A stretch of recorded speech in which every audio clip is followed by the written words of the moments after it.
Sentil gini, boleh misalnya.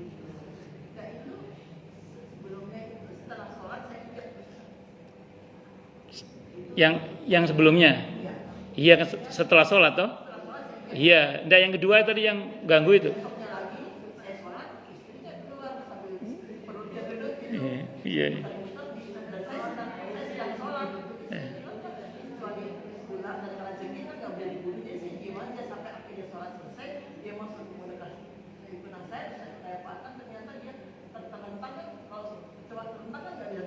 Ya.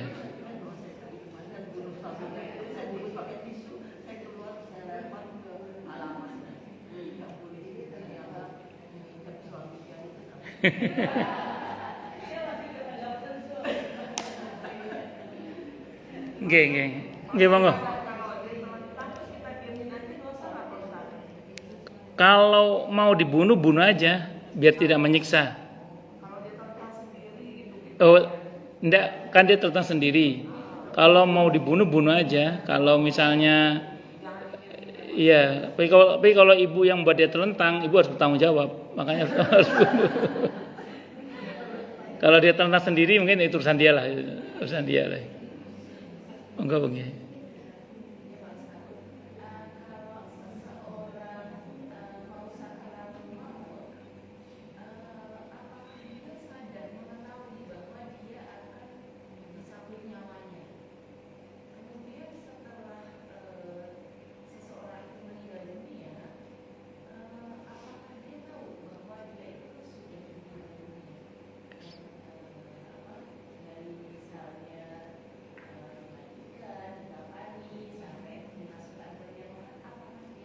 Bagus. Saya cerita orang dulu ya. Saya zaman masih kecil itu diceritain orang gitu. Tapi ini cerita orang begitu mati dikuburkan, begitu bangun dia tersesat, loh ternyata sudah mati. Jadi seolah-olah dia tidak menyadari proses. Karena tahu, ternyata saya sudah mati. Tahu udah di kuburan gitu. Bangun-bangun udah di kuburan gitu. Ternyata saya sudah mati. Gitu. Ada seolah-olah dia tidak menyadari proses. Ternyata cerita ini tidak sesuai dengan dalil. Kalau dalil yang kita pelajari dalam kitab ini, orang saat mengalami sakaratul maut dia sadar bahwa dia akan mati. Karena kan saya sampaikan sini hadisnya dari Ahmad, Abi Daud, Ibnu Majah, hadisnya sahih dari semua jalur periwayatannya. Ketika malaikat maut datang, kalau dia orang yang baik kan SOP-nya wajib mengucap salam. Assalamualaikum. Jadi mengucap salam. Sebagaimana firman Allah dalam Al-Quran di surah An-Nahl ayat 32. Alladzina tatawaffahumul malaikatu thayyibina yaquluna salamun alaikum. Permisi dulu. Bahkan dalam satu riwayat di kitab ini juga disebutkan kalau dia orang yang sangat baik, bahkan malaikat akan menyatakan Anda dapat salam dari Allah. Kalau yang kirim salam Allah pasti selamat sudah itu. Maka dikatakan Allahumma antas salam wa minkas salam tabarakta ya dzal jalali wal ikram. Karena kalau salam dari Allah enggak mungkin dijawab waalaikumsalam, enggak mungkin. Maka jawabannya Allahumma antas salam wa minkas salam tabarakta ya dzal jalali wal ikram. Nah, itu mereka sadar. Bahkan ketika mereka melihat malaikat maut yang datang itu, kalau dalam hadis yang kita baca, mereka mengalami dua keresahan yang sangat.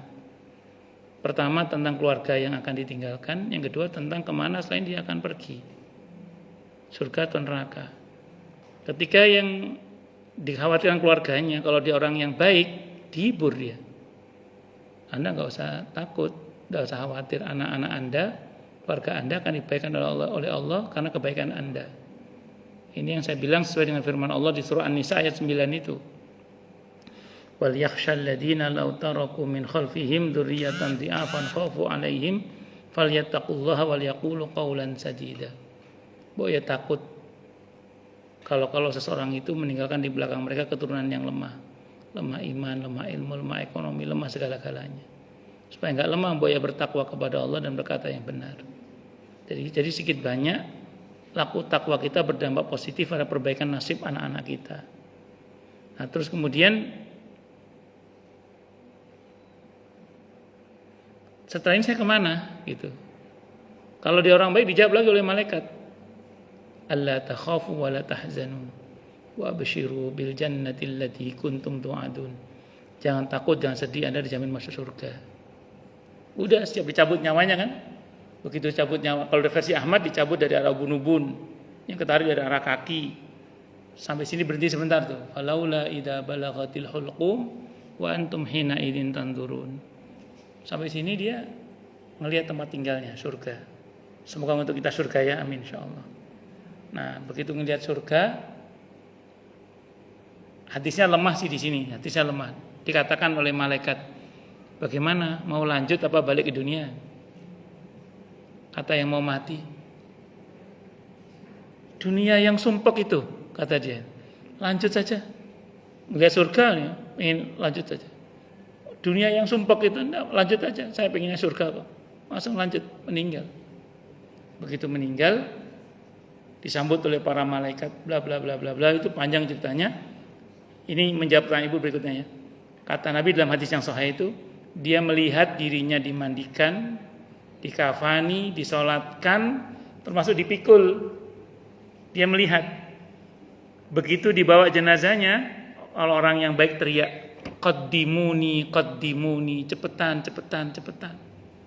Kalau orang yang baik, udah nggak tahan, pengen menikmati nikmatnya kehidupan di akhirat. Qaddimuni, qaddimuni. Tapi kalau orang yang juahat, dipikul, mau kemana kalian? Mau dibawa kemana jenazah saya? Mau dibawa kemana? Teriak-teriak gitu. Terus dia mengatakan, ya ahla, wahai keluargaku, wahai anakku, teriak gitu. Hadisnya sahih itu. Jadi pas dipikul itu dia teriak, wahai anakku, wahai keluargaku, minta tolong maksudnya. Tapi udah, ya kalau anaknya mau mendoakan, kalau enggak, ya kalau keluarga mau sedekatan sampai atau tidak, wassalam. Jadi mereka sadar sepenuhnya. Mereka sadar sepenuhnya, bukan tidak sadar. Jadi jangan dibayangkan orang mati itu nggak sadar, dia sadar sesadar-sadarnya. Maka dikatakan oleh Allah, untuk orang-orang yang lalai dengan dunia itu, kata Allah apa? Kalla saufa ta'lamuna, thumma kalla saufa ta'lamun. Kalla law ta'lamuna ilmal yaqin, la tarawunnal jahim. Tapi kita jangan sampai seperti itu. Sadar-sadar, ya sudah mati. Sadar-sadar sudah melihat siksa neraka, siksa kubur, naudzubillah bisa didalik. Jangan sampai begitu. Usahakan dia sadar dari sekarang. Mumpung kita masih hidup. Matang gimana? Allah a'lam bishawab. Nggih, monggo Bu.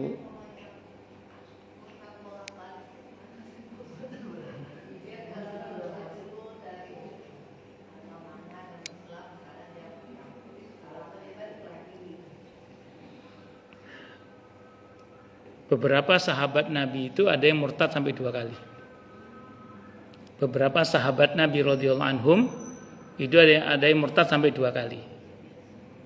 Ya asal mereka sungguh-sungguh kembali ke iman Islamnya sih ya aman, selamat, tidak ada masalah.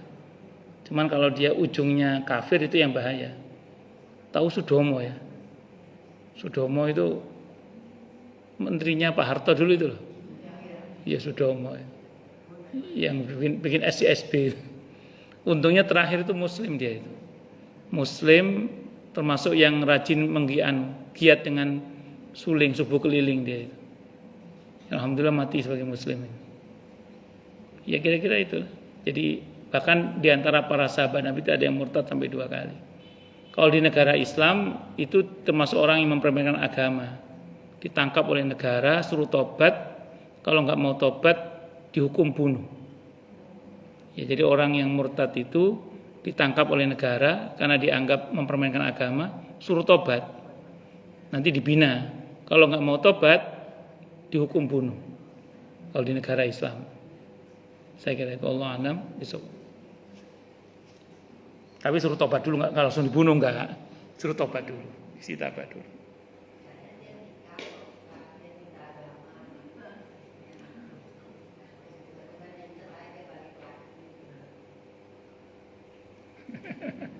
Ya semoga diberi hidayah oleh Allah. Amin.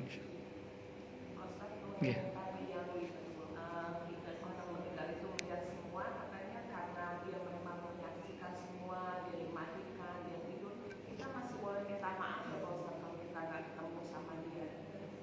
Ya sebenarnya kalau bisa sih masalah muamalah itu kelar sebelum semuanya terlambat. Artinya sebelum dia meninggal. Tapi kalau udah meninggal, yang ibu ngomong aja sih nggak apa-apa, tinggal ngomong ini. Tapi soal nanti apakah urusan dengan Allah selesai atau tidak, wallahu a'lam ya. Cuman yang saya tahu gini Bu, ini yang saya tahu. Kalau ibu ngomong bukan takhayul, tidak apa-apa. Ibu ngomong aja nggak apa-apa. Bukan takhayul, bukan hurafat. Karena Nabi itu memperlakukan orang yang sudah mati itu seperti pihak kedua yang hadir, terutama kalau sudah di kuburan ya. Jadi kayak orang ngobrol aja. Cuman gini yang saya tahu Bu, kalau ibu punya masalah dengan yang bersangkutan dan belum kelar, itu ada baiknya ibu mintakan ampun kepada Allah untuknya. Iya. Iya. Oh, tidak apa-apa ngomong aja, tidak apa-apa. Itu kita minta ampun pada Allah untuknya. Itu, insya Allah itu bisa. Ya.